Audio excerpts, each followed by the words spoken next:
Assalamualaikum warahmatullahi wabarakatuh. Yang terhormat Bapak dan Ibu penilai dalam program sertifikasi dosen reguler sesi ke-1 tahun 2025. Perkenalkan, saya Siti Nurul Hasana SSI MSc, salah satu dosen di Prodi Pendidikan Matematika, Fakultas Keguruan dan Ilmu Pendidikan, Universitas Islam Malang. Pada kesempatan kali ini, saya akan menyajikan sebuah video, di mana video ini dibuat sebagai salah satu komponen dalam penyusunan dokumen pernyataan diri dosen dalam unjuk kerja Tridharma Perguruan Tinggi untuk sertifikasi dosen reguler sesi ke-1 tahun 2025. Mata kuliah yang dipilih untuk disajikan dalam video ini adalah metode statistika. Metode statistika merupakan salah satu mata kuliah di Prodi Pendidikan Matematika, di mana di dalam kurikulum termasuk dalam bahan kajian matematika umum untuk penguasaan materi pelajaran matematika. Mata kuliah ini diajarkan pada semester 1, di mana di semester awal itu penekanannya adalah untuk memperkuat pemahaman konsep terkait materi-materi dasar, khususnya statistika yang nantinya akan mendukung kemampuan mahasiswa dalam melakukan penelitian. Metode statistika ini terdiri dari 3 SKS. Mata kuliah ini memberikan dasar-dasar pemahaman dan keterampilan dalam statistika yang meliputi konsep dasar statistika. Mahasiswa akan mempelajari pengelolaan data, analisis data, teori bahasa, konsep peluang, distribusi sampling hingga pengenalan teknik sampling. Selain itu, mahasiswa akan memahami dan menerapkan nilai pemusatan data, penyebaran data, sebaran diskrit dan kontinu, serta konsep pendugaan parameter. Mata kuliah ini dirancang untuk mengembangkan kemampuan mahasiswa dalam menangani data secara statistik dan menerapkannya pada permasalahan nyata di bidang pendidikan matematika, khususnya ketika nantinya melakukan penelitian. Capaian pembelajaran mata kuliah metode statistika ini meliputi komponen sikap, di mana salah satunya merupakan komponen khas dari Universitas Islam Malang, yaitu mengintegrasikan nilai-nilai aswaja dalam kehidupan sosial, akademik, dan religius, serta menunjukkan sikap bertanggung jawab atas pekerjaan di bidang keahliannya secara mandiri. Capaian pembelajaran metode statistika pada komponen keterampilan umum meliputi 3 komponen, yaitu yang pertama, mampu menerapkan pemikiran logis, kritis, sistematis, dan inovatif dalam konteks pengembangan atau implementasi ilmu pengetahuan dan teknologi yang memperhatikan dan menerapkan nilai humaniora yang sesuai dengan bidang keahliannya.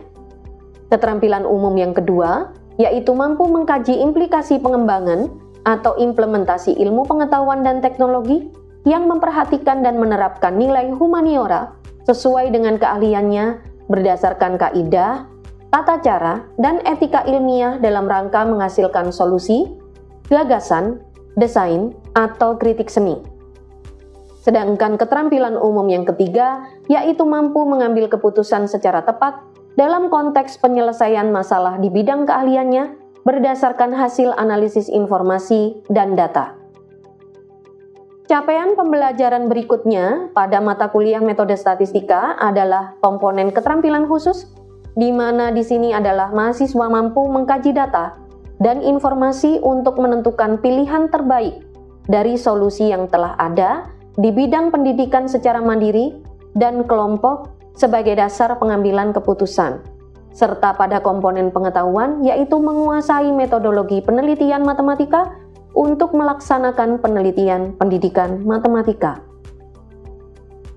Sedangkan untuk capaian pembelajaran mata kuliah atau CPMK pada mata kuliah metode statistika ini pada dasarnya adalah agar mahasiswa mampu memahami dan menerapkan seluruh bahan kajian yang masuk di dalam mata kuliah metode statistika, di mana selanjutnya mahasiswa diharapkan dapat mampu memahami dan menerapkan dasar-dasar statistika, konsep dasar pemodelan statistika, statistika induktif, serta konsep data driven.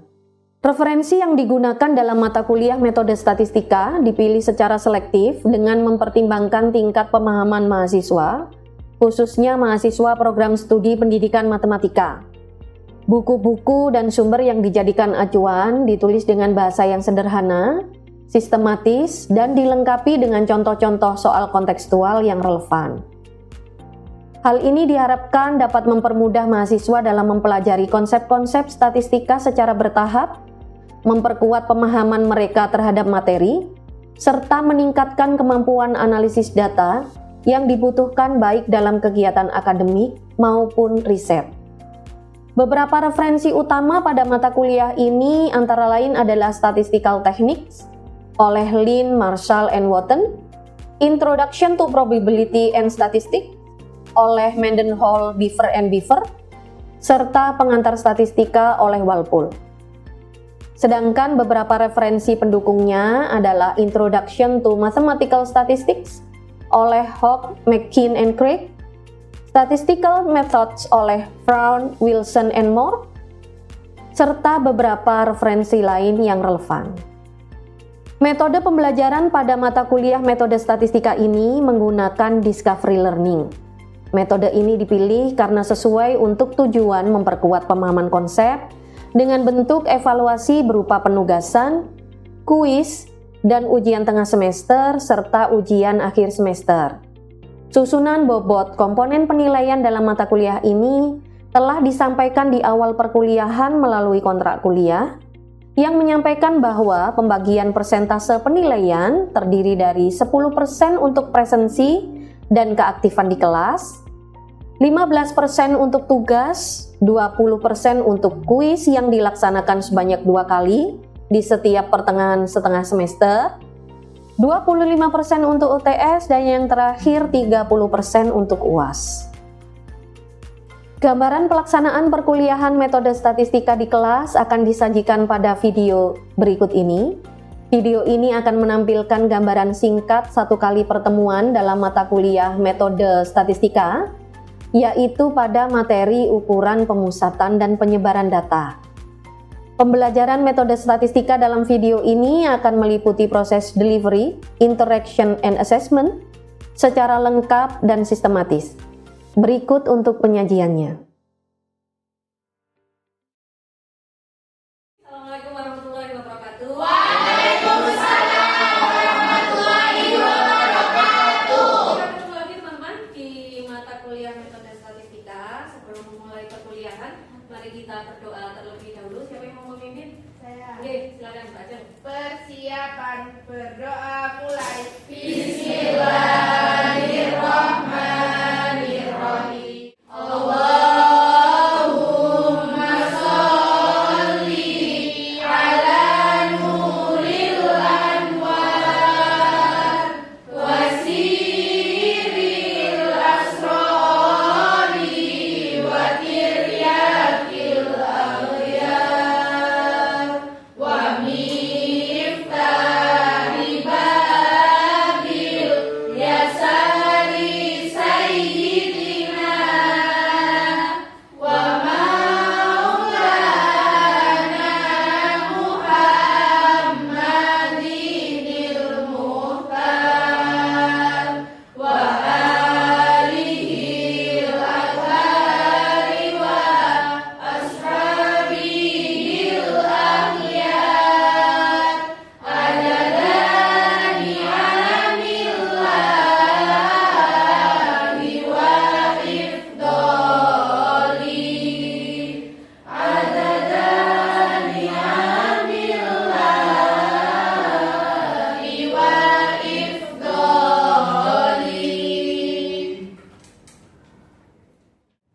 Sebelum kita mulai perkuliahan, saya mau presentasi dulu di menara kita ya teman-teman.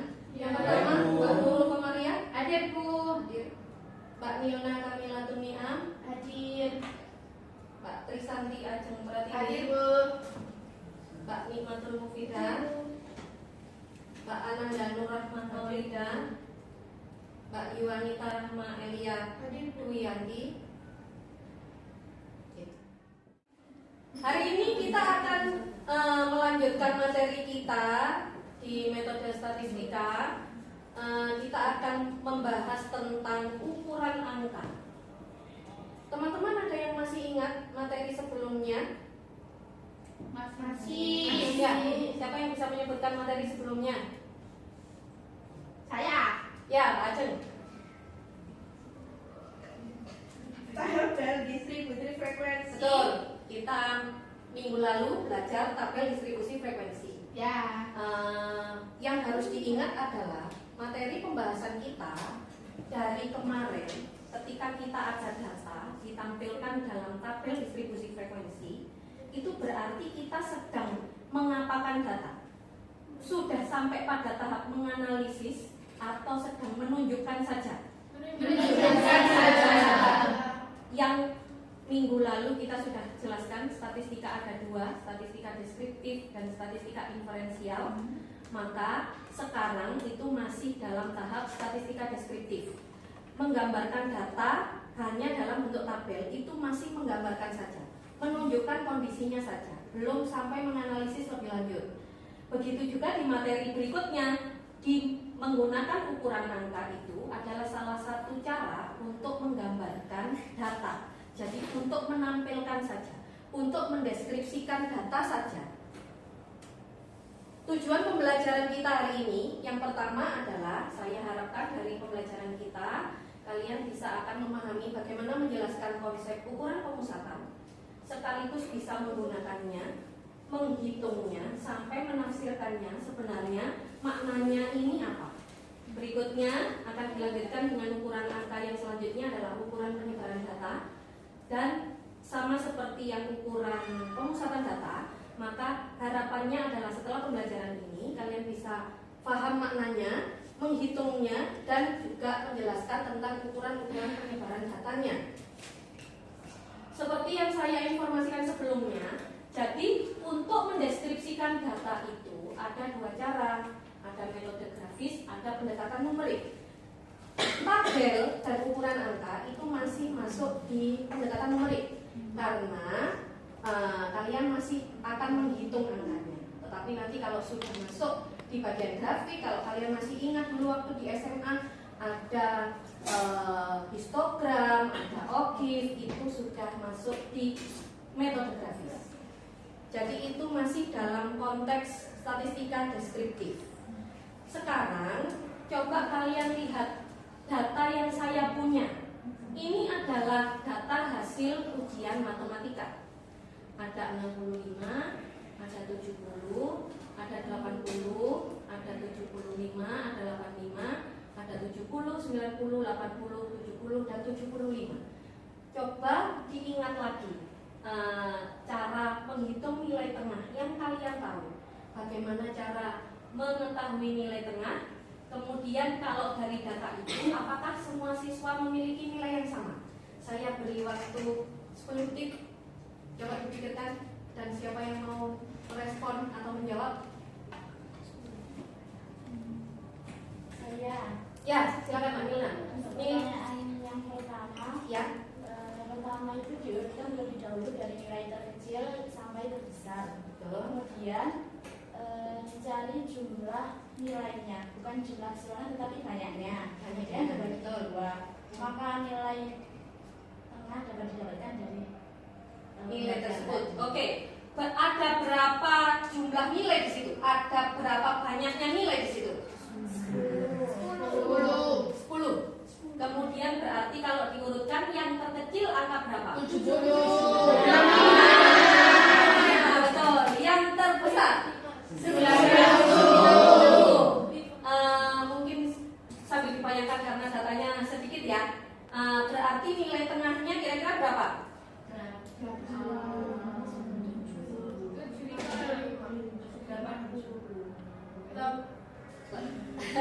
Apa 75? 75 ya? Ya. Jadi yang ada di tengah dua-duanya 75. Kemudian karena dia genap, maka untuk mencari nilai tengahnya dia harus dijumlah, kemudian dibagi 2. Berarti nilai tengahnya sama dengan 75. Kemudian apakah semua siswa memiliki nilai yang sama? Tidak semua, tapi ada yang sama. Tidak semua, tapi ada yang sama. Berikutnya, ada yang masih ingat enggak? Kalau nilai tengah tadi biasanya sebutannya apa? Median. Sekarang adakah yang masih ingat apa itu rata-rata? Min itu definisinya apa? Jumlah data dibagi banyak data. Betul, jumlah data dibagi dengan banyaknya data. Kemudian apa yang tadi saya tanyakan, apa yang tadi kalian jawab, yang kalian sebutkan berdasarkan mungkin mengingat materi waktu SMA dulu, itu sebutannya adalah ukuran pemusatan data. Jadi ada 3 ukuran pemusatan data yang sudah kalian kenal sebelumnya, yaitu min, median, modus. Min adalah rata-rata, median adalah nilai tengah, modus itu adalah nilai yang sering. Sebutannya itu adalah ukuran pemusatan data, atau istilah kerennya adalah ukuran tendensi sentral. Kenapa kok disebut ukuran pemusatan data? Kalian ingat kalau misalnya ada guru, ada orang tua murid tanya nilai, itu pasti apa? Nilai rata-rata kelas A berapa? Gitu kan ya? Berarti akan ada satu nilai yang bisa menggambarkan kondisi seluruh kelas. Itulah kenapa disebut ukuran pemusatan data. Jadi hanya dengan melihat satu angka itu orang sudah bisa tahu kondisi kelasnya seperti apa. Rata-rata nilai di kelas 5A itu adalah 7. Maka orang sudah akan bisa menggambarkan, oh ya kemampuannya itu ya sekitar itu, di antara nilai 7 itu tadi. Makanya dia disebut ukuran pemusatan. Hanya dengan melihat satu nilai itu, orang sudah akan tahu nilai lainnya, kondisi kelas yang keseluruhan. Oke, kita mulai dari definisi masing-masing nilai. Min atau rata-rata, tadi Mbak Salma sudah menjawab, adalah jumlah nilai dibagi banyaknya nilai. Dia akan ketemu rata-ratanya. Jadi masing-masing nilai anak di dalam satu kelas dijumlah, kemudian dibagi banyaknya, kita akan ketemu nilai rata-rata. Itu sudah tanpa harus dimaknai pun kita sudah tahu bahwa oh ya berarti nilai keseluruhan ini sudah diikut sertakan tuh. Kemudian di rata-rata dicari nilai yang kira-kira bisa menggambarkan kesemuanya. Itu nilai rata-rata. Kemudian kalau median, Mbak Nila tadi sudah menjawab, diurutkan dulu Bu, harus dari yang terkecil sampai yang terbesar. Memang harus begitu biar tepat. Jadi harus dari yang terkecil dulu sampai yang terbesar. Jadi diurutkan benar-benar biar tahu, baru dicari yang paling tengah. Maka orang sudah akan tahu misalnya nilai mediannya 7, maka nilai yang lain itu ya pasti di bawahnya 7 sama di atasnya 7. Makanya dia disebut ukuran pemusatan. Sama juga ketika kita bicara modus. Ternyata di satu kelas ini jumlahnya ada 10 orang. 9 orang nilainya 8. Maka orang sudah bisa akan, oh kemampuan di kelas ini nilainya 8 itu. Ngelihatnya dari mana? Yang paling sering muncul, yang frekuensinya terbesar. Jadi hanya dengan melihat satu nilai itu saja, modus saja, itu sudah bisa tahu kondisi kelas keseluruhan. Itulah yang disebut dengan ukuran pemusatan data. Sekarang kita akan lihat kalau dulu masih SMA kan hanya tahu rata-rata seperti apa, nilainya seperti apa. Kondisinya kalau kita sudah bicara data yang besar, kita harus melihatnya secara grafik. Jadi ada yang simetris dengan kondisi min, median, modus dari suatu data, ada yang miring positif, ada yang miring negatif, atau kalau bahasa Inggrisnya itu positively skewed distribution. Penyebaran datanya itu miring positif, ada yang miring negatif, miring negatif, atau simetris yang ini. Nah, simetris atau yang benar-benar seperti lonceng sempurna, itu kalau dibuktikan dengan data, itu berarti nilai min, median, sama modusnya sama persis. Kalau kamu ketemu data, nilai minnya sama dengan nilai mediannya, sama dengan nilai modusnya, maka kalau digambarkan dia akan lengkungnya sempurna. Lengkungnya sempurna. Makanya data dengan grafik seperti ini jarang kalau di kehidupan nyata. Karena kalau di kehidupan nyata faktor X-nya banyak ya Pak ya. Jadi belum tentu bisa sesempurna ini. Maka yang biasa terjadi itu adalah miring positif atau miring negatif. Kalau kita bicara tentang ukuran pemusatan data, untuk karakteristik penting ukuran itu disebut baik, itu ada 4. Yang pertama, harus mempertimbangkan semua gugus data. Kalau kita bicara poin nomor 1, maka yang paling baik min, median atau modus yang melibatkan semua data. Min. Betul, secara perhitungan rata-rata dia melibatkan seluruh data. Kemudian karakteristik kedua, tidak boleh terpengaruh oleh nilai-nilai ekstrim. Yang paling tidak terpengaruh oleh nilai ekstrim yang mana? Median, betul. Jadi kalau rata-rata itu Mbak, benar memang dia melibatkan semua data.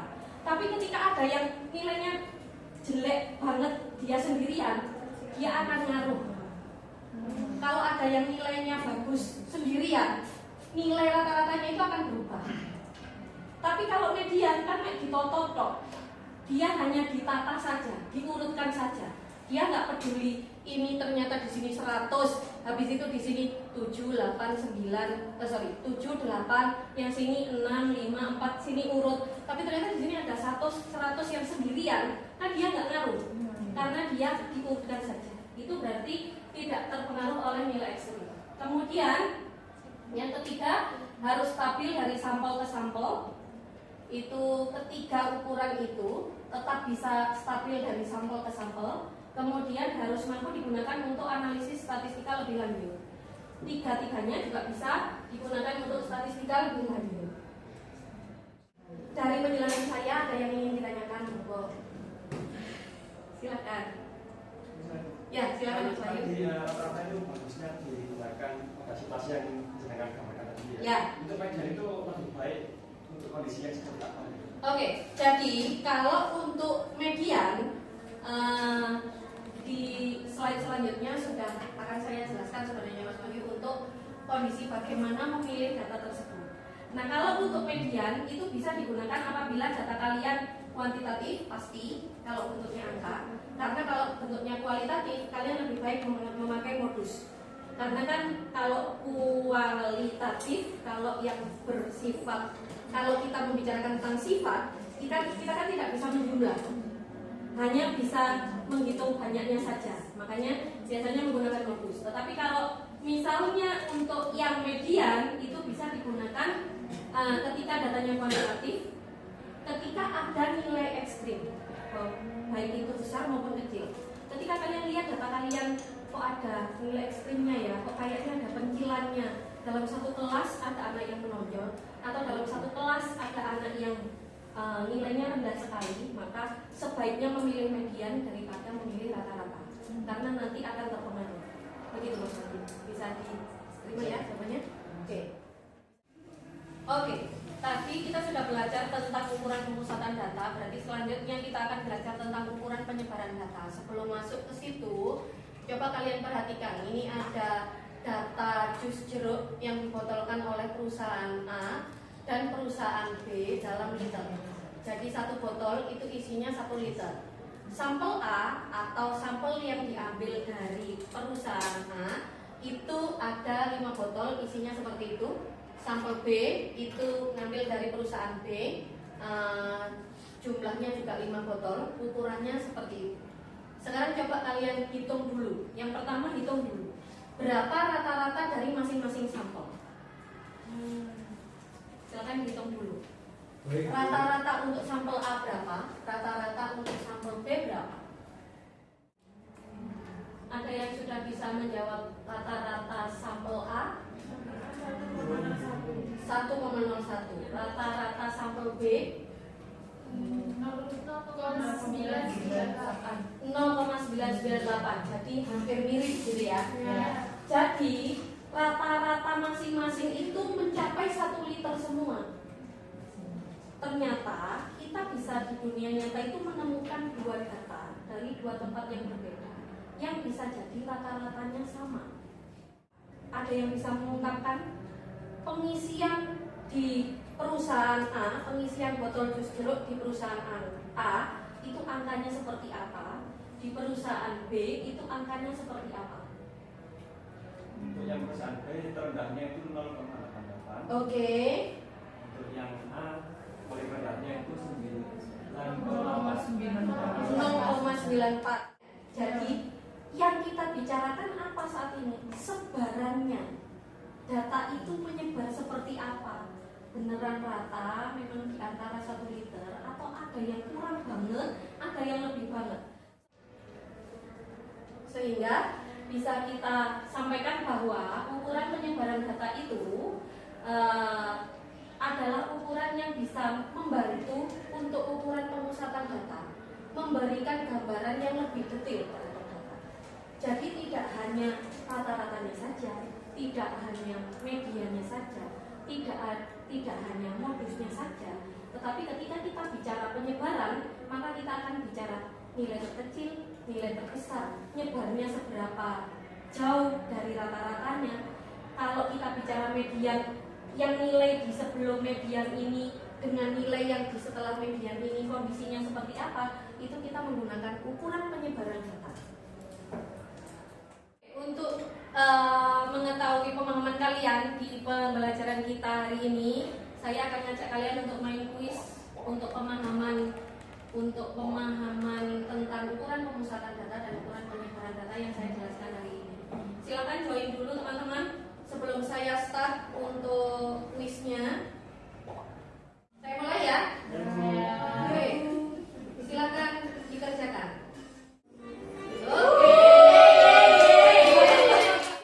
Oke, yang pertama, manakah pernyataan berikut yang paling tepat mengenai ukuran pemusatan?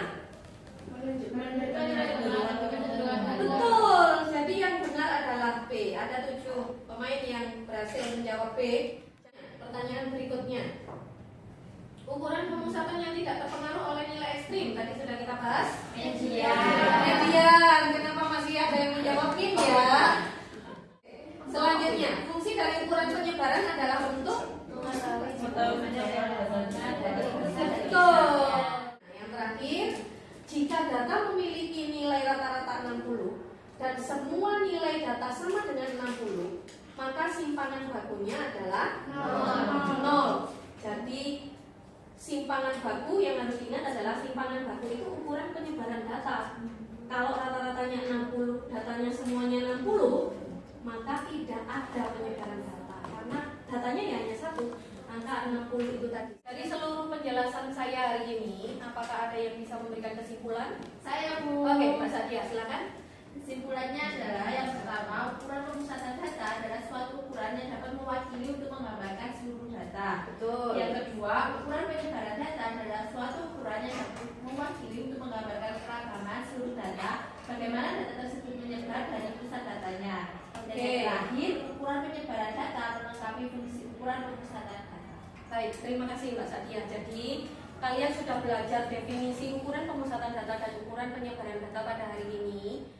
Mungkin itu untuk hari ini teman-teman, mudah-mudahan bermanfaat untuk mengakhiri kegiatan kita pada siang hari ini. Kita akan menutup perkuliahan kita pada siang hari ini dengan sama-sama membaca surat Al-Asr. Bismillahirrahmanirrahim. Wa